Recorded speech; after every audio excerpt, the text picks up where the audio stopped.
François, Oui. explique-moi c'est quoi exactement ce nez électronique? Le nez électronique, on a vu ça dans les journaux cette semaine.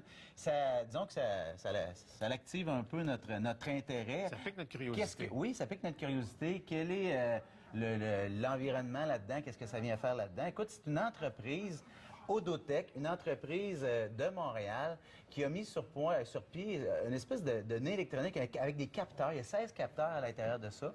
Et l'utilité de ça, Gino, on va en installer. On est en train de mettre sur pied ça au complexe environnemental Saint-Michel. Et c'est pour mesurer les odeurs nauséabondes environnantes, pour minimiser justement le désagrément. Donc, du compost comme tel. Et on va choisir de retourner, exemple, le feuillage dans une journée où il n'y a pas de vent, dans un timing où les odeurs sont moins fortes. Pour pas nuire au voisinage, finalement. Pour pas nuire au voisinage comme tel.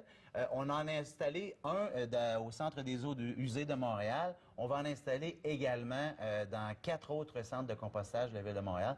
Donc, c'est une belle initiative qui permet de quantifier, de mesurer un peu le degré olfactif de certaines pratiques environnementales qui sont des fois un peu désagréables, mais très efficaces. Donc, un outil technologique très efficace et tout nouveau en plus. Effectivement, c'est la semaine de réduction des déchets. Oui. Je voulais en glisser un mot. D'ailleurs, on peut voir qu'au Québec, on en produit beaucoup. Gino, on parle de 13 millions de tonnes par année de déchets. Il y a un camion de 25 tonnes à chaque minute qu'on produit en déchets. Donc, c'est pour vous conscientiser en cette semaine de réduction des déchets, à faire attention un petit peu à ce qu'on produit à la maison. Sur emballage. Sur emballage ou ce qu'on jette.